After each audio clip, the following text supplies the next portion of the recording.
Bonjour à tous, très heureuse de vous retrouver pour ce nouveau numéro de Curieux de Nature. 2 couples de loups se sont installés durablement dans notre province, en forêt d'Anlier et en forêt de Saint-Hubert. C'est une bonne nouvelle pour la biodiversité, mais qui suscite pas mal d'inquiétudes légitimes chez les éleveurs et parfois le grand public. Alors aujourd'hui, je vous propose d'essayer d'y voir plus clair sur le retour controversé du loup dans nos contrées. Vous êtes curieux de découvrir ça avec nous? On y va!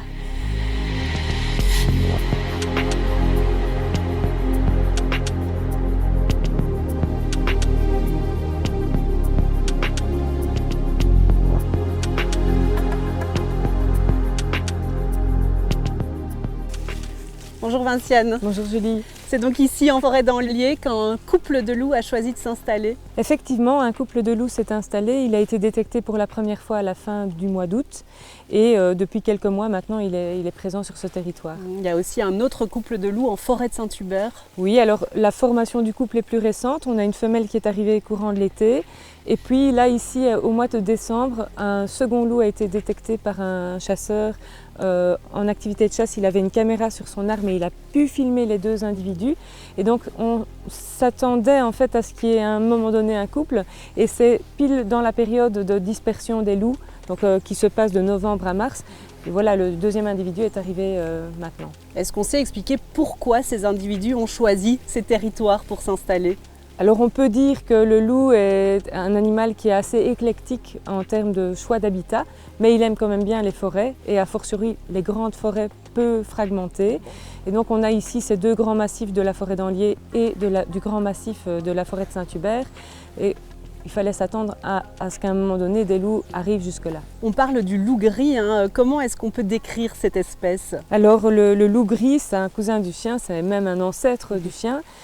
C'est un animal qui fait à peu près 60 cm au garrot, qui mesure 1,30 m à 1,50 m de long, qui pèse selon les populations entre 30 et 45 kg.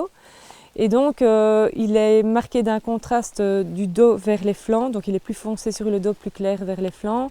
Il a un masque labial qui est assez reconnaissable, une stature assez trapue et souvent quand les personnes ont l'occasion de le voir à courte distance, ce qui est extrêmement rare, on observe ses yeux jaunes, donc jaune, ambre. Et donc ça fait partie vraiment de la signature du loup. Ce n'est pas un énorme animal et il est très discret, donc ce n'est pas facile de le voir. Est-ce qu'on sait d'où les 4 individus qui sont pour le moment installés en province de Luxembourg, d'où ils viennent précisément ? Alors, pour 2 des individus, on connaît leur origine. Les 2 autres, on est toujours en attente de résultats parce qu'on n'est pas comme dans les experts à Miami, on n'a pas des résultats en 1 seconde. Et en fait, ici, on sait que le mâle qui s'est installé en forêt d'Anlier est en fait le petit-fils du premier loup qui s'est installé en Belgique, à Kela. Dans les Hauts-de-Fagne alors ? Oui, il provient du territoire de la Meute qui est située au sud-est des Hauts-de-Fagne. Et jusqu'au mois de décembre 2024, il était toujours dans son territoire. Et puis là, au mois d'août, il était sur le territoire de la forêt d'Anlier, donc il a parcouru cette petite centaine de kilomètres-là. Et est-ce qu'on a déjà identifié le second individu qui l'a rejoint en forêt d'Anlier ? Malheureusement pas encore. On a pourtant essayé de collecter du matériel génétique au travers par exemple des excréments qui sont laissés sur les coulées, les chemins, etc. Et là on n'a pas encore pu, grâce à ça, identifier la femelle. Donc il y a d'autres échantillons qui partent à l'analyse, qui sont bien des échantillons de loups de la lignée germano-polonaise. Donc on sait qu'ils viennent des populations d'Allemagne. Mais par contre, on ne sait pas encore exactement de quelle meute peut provenir cet individu. Du côté de Saint-Hubert, il y a aussi là un individu qui est identifié, mais pas encore l'autre. Exactement, donc ça c'est l'inverse, donc c'est la femelle qui a pu être identifiée. Et en fait, on sait qu'elle provient d'une meute qui est située dans la région de Thuringe. Donc c'est à peu près à 500 km à l'est de la région de Saint-Hubert. Et par contre, le mâle, il est arrivé seulement en décembre et donc on n'a pas encore d'individualisation pour cet animal-là. Tout un réseau européen permet de suivre et d'identifier les loups individuellement. La compilation des indices de présence et des constats d'attaque aux troupeaux domestiques permettent de savoir où passent les loups et s'ils s'établissent à un endroit précis, auquel cas une zone de présence permanente sera déterminée.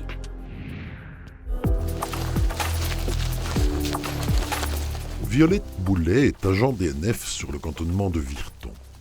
David Doucet travaille lui pour celui de Abbé. Tous deux ont suivi plusieurs formations sur le loup pour pouvoir gérer au mieux son retour suite au statut de protection que lui a accordé l'Europe. Mais ils travaillent différemment.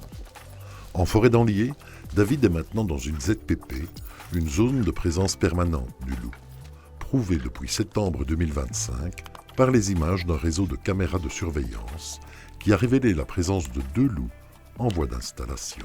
On peut présumer qu'il s'agit d'un mâle et d'une femelle, avec très vraisemblablement une reproduction qui devrait s'opérer dans les semaines qui viennent. Certaines de ces caméras sont capables d'envoyer automatiquement des photos en basse définition dans des banques de données. Pour obtenir l'image en haute définition, il faut aller relever les caméras, et on en compte plusieurs dizaines. En fonction de la durée de vie des batteries, on peut les laisser tourner comme ça, je dirais quelques semaines, mais on les relève régulièrement pour avoir les photos et analyser justement quand les animaux passent devant. Disons que ça nous donne quand même une idée de certains déplacements. On pourrait très bien avoir une période durant laquelle on n'a pas du tout de photos, et donc se poser la question de s'il n'y a pas un déplacement, on va dire, des loups plus loin dans la zone qu'on a considérée en zone de présence permanente. Ah, voilà, donc là on a la photo d'un loup ici de nuit qui passe juste devant la caméra.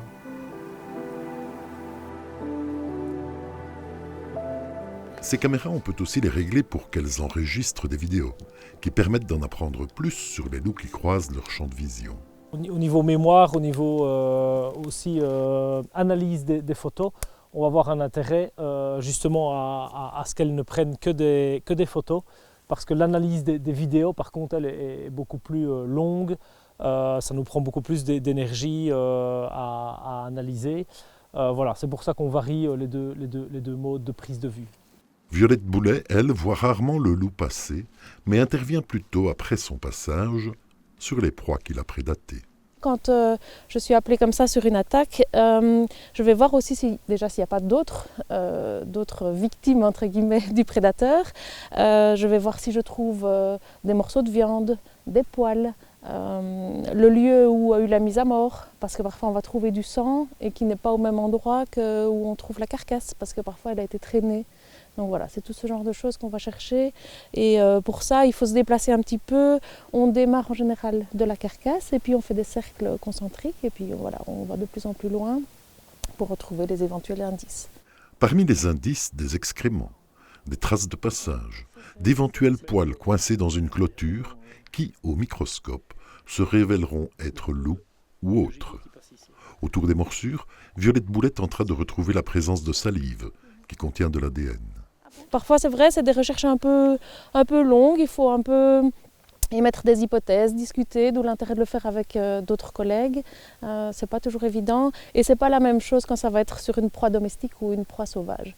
Une proie domestique, on sait souvent, le cercle de recherche est plus limité, c'est relativement facile, notamment quand c'est des moutons, la laine des moutons est très visible. Quand c'est un chevreuil en forêt, dans le feuillage, c'est beaucoup plus compliqué. Cela explique aussi pourquoi le loup dispersant a plus tendance à s'attaquer à des proies d'élevage. Le retour du loup sur notre territoire n'en est qu'à ses débuts. Mais les mois qui viennent pourraient connaître la première reproduction sauvage en province de Luxembourg depuis son éradication à la fin du XIXe siècle.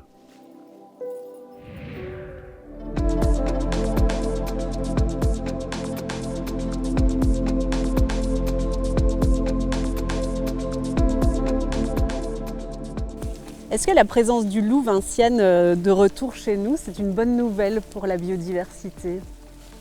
Pour la biodiversité, on a vraiment des effets positifs d'un retour comme ça d'un grand prédateur, parce qu'il va avoir tendance à se concentrer sur de la prédation de cerfs, chevreuils, sangliers. Et en fait, quand on a des problèmes de surdensité de gibier, ça a un effet de diminuer un peu les dommages qui sont liés à la présence de ces animaux-là. Parce qu'il n'y avait plus de prédateurs. En fait, ça boucle le cycle de la chaîne trophique, évidemment, et ça, c'est intéressant d'avoir un super prédateur. Maintenant, on le dit souvent, le loup ne remplace pas l'humain. c'est-à-dire il ne remplace pas le chasseur non plus. Et il faut l'action des deux intervenants pour équilibrer les populations de gibier. Et on sait que chez nous, les populations de gibier se portent bien. C'est d'ailleurs la raison pour laquelle le loup s'est installé dans des territoires giboyeux comme en Forêt-d'Anlier ou à Saint-Hubert. Malgré tout, il ne faut pas nier que parfois les loups s'attaquent aussi à du bétail domestique et dans ces cas-là, ça pose des problèmes évidemment. Oui, oui.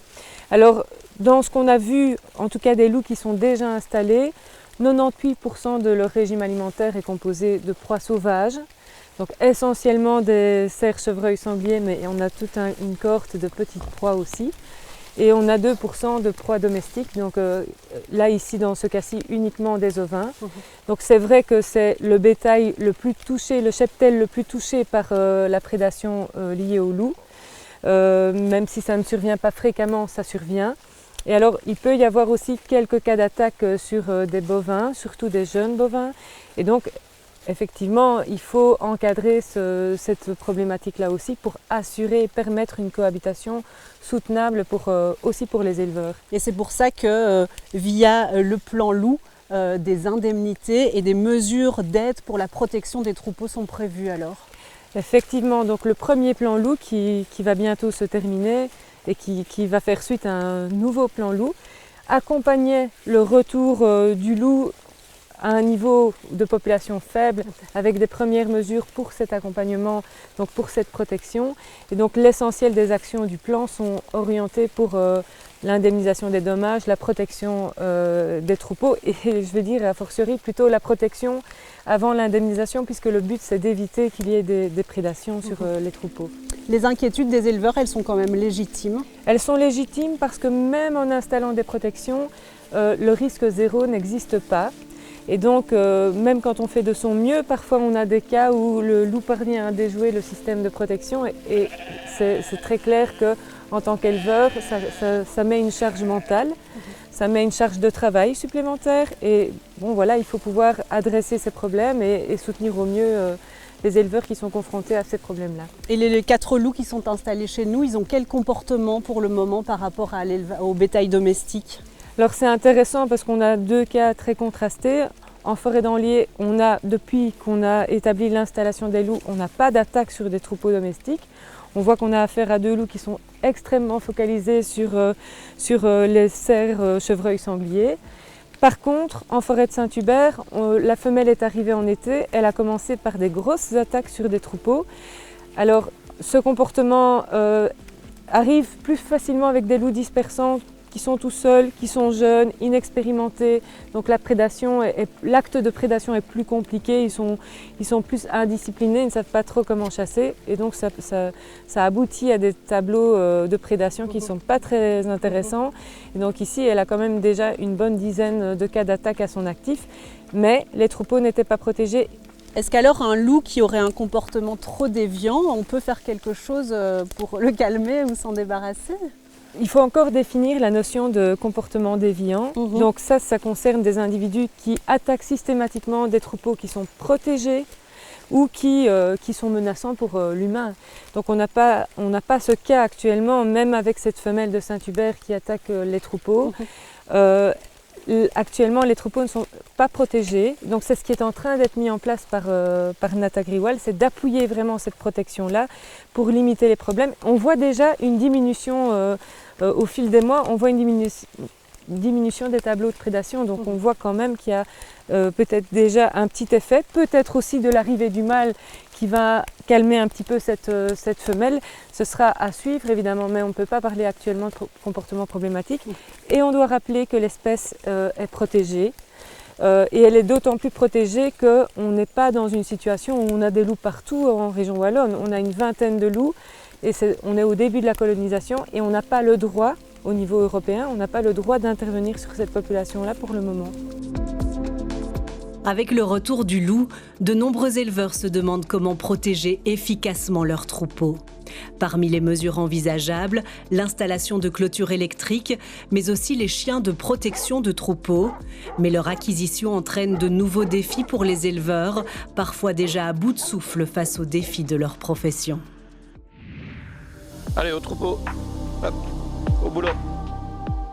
Toute l'année, ces deux chiens veillent sur ce petit troupeau de roux ardennais. J'avais déjà, même quand on ne parlait pas de loup, j'avais toujours eu envie de mettre des chiens avec mes moutons. Il y a eu une attaque de loup à la barrière Inc, pas loin d'ici, et j'avais les moutons qui étaient à 3 km de là. Alors je me suis quand même décidé de reprendre. Car l'été, ces moutons pâturent le long des bois. Ces patous croisés avec une race portugaise sont chargés de leur protection contre le loup et d'autres prédateurs. Ils vont se mettre entre le troupeau et le loup, ils vont aller à la clôture et ils vont aboyer sur le loup. Et le loup, s'il est tout seul, il ne va pas se frotter à deux chiens comme ça. Il n'est quand même pas bête, il sait bien que s'il passe, il aura des risques. Allez, venez, allez voir les moutons. Allez au troupeau. Ces chiens combinés à de bonnes clôtures électriques rendent la présence du loup moins anxiogène pour Philippe. Henk, lui, gère 80 hectares de réserve naturelle en plein cœur de la forêt d'Anlier. On aime bien le loup, mais pas nous donner du travail en plus, quoi. Faut pas exagérer. J'ai à peu près 600 moutons avec les agneaux. De mai à septembre, ces moutons sont essentiels pour préserver les cours d'eau qui, sans le pâturage des moutons, seraient envahis par la végétation. Ici, le 1er septembre, ils doivent être sortis là-bas fin septembre. Et puis il y a encore des autres parcelles qui m'ont mis en plus. Une surface morcelée, difficile à protéger contre le loup. Son retour rend le travail de Henk encore plus compliqué. Dans le temps, il y avait que des loups qui passaient. Maintenant, il y a des loups qui sont établis. Donc il faut mettre plus de clôture, plus un chien de protection. Donc ce sera le double de travail presque. Du travail toujours en plus. C'est pour éliminer les fermiers, quoi. De nombreux éleveurs comme Henk se sentent acculés et inquiets de l'installation de ces deux loups. Et la charge de travail, on aura des bénévoles, mais est-ce qu'ils seront toujours là? À l'initiative de Nata Griwal, Yves Lachenal, éleveur de chèvres dans le massif des Vosges, où le loup est de retour depuis 20 ans, est en visite sur le terrain géré par Henk. Et là, tu as eu des prédations à l'intérieur des parcs ou... Non, non. Pour l'instant, c'est bon. Non. Son expertise permettra de conseiller le berger quant à la pertinence d'intégrer des chiens pour protéger son troupeau. C'est vraiment expliquer aux gens que c'est pas comme si vous achetez une tondeuse à gazon, elle va toujours tondre le gazon. Là, ces chiens-là, c'est vraiment des lignées de travail. Ce qui est important, c'est que les animaux soient nés au contact d'un troupeau à protéger. Faire vraiment attention où c'est qu'on va prendre le chiot. Si possible, aller voir les parents. Ça donne une image de ce que le chien sera adulte. À ce jour, les moyens de protection comme les clôtures électriques peuvent être subventionnés, mais pas encore l'achat et l'entretien de ces grands chiens. Un sac d'aliments, comme je les achète, c'est 40 €, ça fait 20 kilos, on fait 6 jours avec. Voilà le prix réel pour la nourriture, les frais vétérinaires, les vaccinations, etc. On subit les loups, ça fait partie de la nature, il va falloir apprendre à cohabiter. Donc, voilà, moi je ne suis pas éleveur, si, j'élève, mais comme hobby.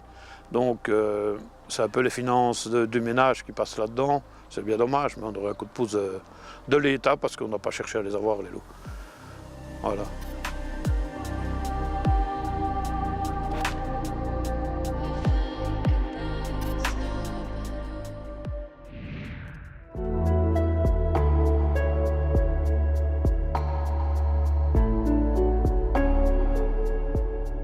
Les chiens de protection de troupeau combinés à des clôtures, ça semble faire partie d'une potentielle solution pour protéger les moutons ou les vaches dans nos prairies. Oui, alors sans doute essentiellement les moutons pour l'instant parce qu'on est dans une phase un peu test, mais on a déjà des éleveurs qui se sont équipés entre guillemets de chiens de protection et on sent que ça peut être adaptable à certains contextes. Mais bon, c'est une mesure qui n'est pas forcément facile à mettre en œuvre, qui nécessite de l'accompagnement. Il y a déjà des formations qui sont en cours depuis 2 ans et effectivement, c'est un coût. Donc on essaye d'intégrer cette dimension-là dans le prochain plan loup et de voir quelles sont les mesures d'accompagnement utiles. Ça a un coût pour les éleveurs d'accueillir ces chiens, de les nourrir, etc. Oui, tout à fait. Il y a l'achat du chien, évidemment, qui intervient, mais il y a aussi tout l'entretien, donc la nourriture, la vaccination, les frais vétérinaires, etc. Donc je vais dire, si on veut vraiment aider ce système, il faut mettre en place un accompagnement aussi financier pour les éleveurs qui seraient dans les conditions de pouvoir avoir des chiens comme ça. Et ça, est-ce que le plan loup va prévoir une telle mesure ? Oui, donc on est en train de réfléchir à un nouveau plan loup et dans ce plan-là, on aimerait bien intégrer les chiens de protection et on est en train d'organiser des groupes de travail sur ce sujet-là pour bien définir le contexte et quel type d'aide on pourrait apporter aux éleveurs en plus des formations. On peut s'attendre à avoir combien de loups qui vont s'installer en Wallonie ? Alors, c'est un petit peu difficile à dire exactement, mais déjà lors du premier plan loup, on avait fait une projection sur l'habitat favorable, la disponibilité en nourriture, et on estimait qu'on aurait entre 15 et 20 meutes. On ne savait pas trop à quelle échéance. Ici, on est à 5 territoires occupés. Un élément qui est intéressant, c'est de savoir que, par exemple, dans un territoire comme ceci, le fait que des loups soient installés va empêcher d'autres loups de s'installer. Les animaux sont très territoriaux et vont limiter dans l'espace la possibilité d'avoir des loups. Donc on ne va pas avoir le loup pulluler du jour au lendemain. On a vraiment des territoires de 150 à 300 km² qui sont occupés par une meute. Et est-ce que ça peut avoir des conséquences sur le gibier qui est déjà présent dans nos forêts ? On entend parfois dire que la présence du loup va faire en sorte qu'on ne voit plus du tout de gibier. Mais ça, c'est pas vrai, c'est une utopie. Dans tous les territoires où le loup est présent, on continue à avoir des cerfs, chevreuils, sangliers. On a des chamois dans les zones à chamois. Donc, je vais dire, ces espèces restent présentes. Mais elles deviennent plus vigilantes, donc c'est parfois plus compliqué par exemple pour les chasseurs, mais elles sont bien présentes. Et par exemple sur nos caméras infrarouges placées pour suivre ce qui se passe au niveau des loups, on voit parfois passer le loup et puis une heure après ou une heure avant on voit passer une harde de biches ou de cerfs. Et voilà, et donc en fait on se rend compte que la présence du loup va influencer l'utilisation du territoire par les animaux, mais ne va pas, je vais dire, les faire disparaître du jour au lendemain, ça c'est certain. Je te propose à présent de retrouver Stéphane Delogne pour sa chronique.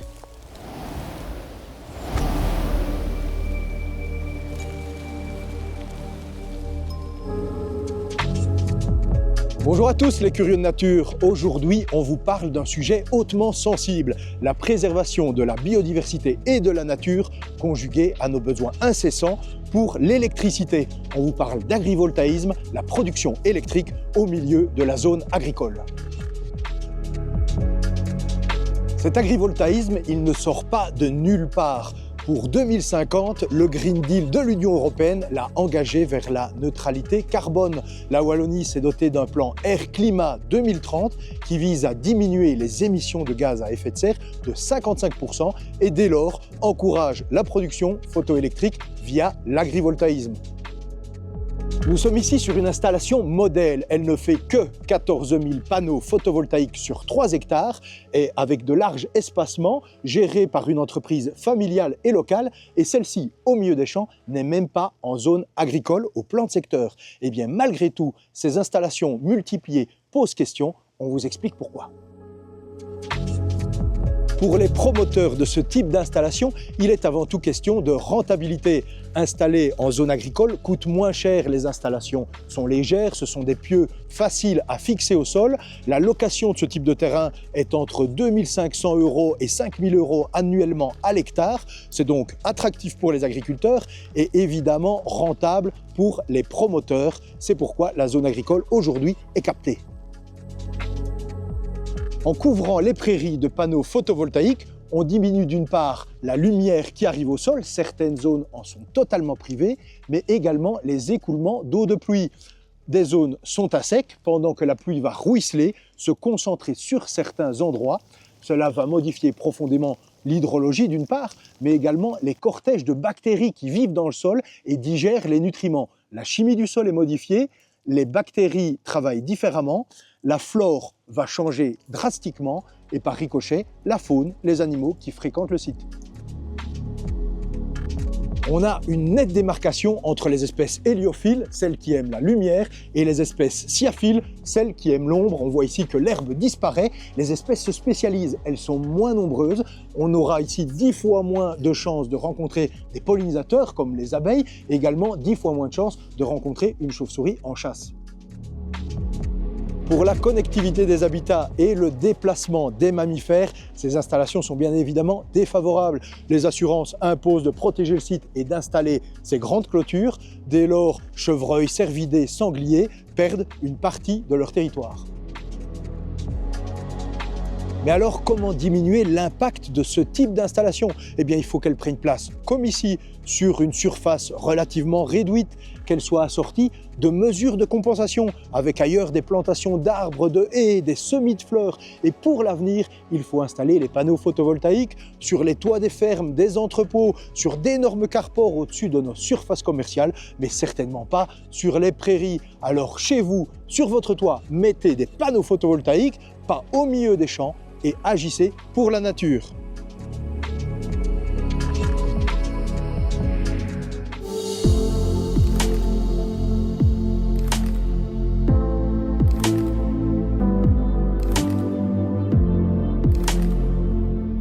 Est-ce que si on est promeneur en forêt de Saint-Hubert ou en forêt d'Anlier, on doit changer ses habitudes maintenant que le loup est installé ici? Personnellement, je ne le crois pas parce que la probabilité de rencontrer les loups est tellement faible. On le voit déjà dans les Hauts-de-Fagne, on a des chemins qui sont parcourus par les touristes en journée et parfois la nuit, on repère par les caméras infrarouges les loups sur les mêmes zones, alors que les touristes ne les ont pas du tout vus en journée. Parce qu'ils ne vont pas fréquenter ces chemins pendant la journée, ils vont plutôt se cacher sans doute. Ils ont une peur naturelle de l'homme qui fait qu'ils vont rester à distance. Alors on peut avoir des loups curieux, surtout dans les premières phases d'installation avec des jeunes loups, mais ça ne veut pas dire que ce sont des loups agressifs. Non, il faut rester vraiment cool par rapport à ça. Et si on se promène avec son chien? Alors, la loi veut qu'on tienne son chien en laisse. Il y a des raisons pour ça par rapport au dérangement de la faune sauvage. Et en fait, il vaut mieux aussi tenir son chien en laisse pour ne pas qu'il y ait d'interaction avec des loups, ça c'est sûr. Merci beaucoup en tout cas Vinciane de nous avoir éclairé sur le loup, ce sujet qui reste malgré tout encore controversé. On va se quitter avec vos images que vous nous publiez sur notre groupe Facebook TV Luxe Côté Nature. À très vite.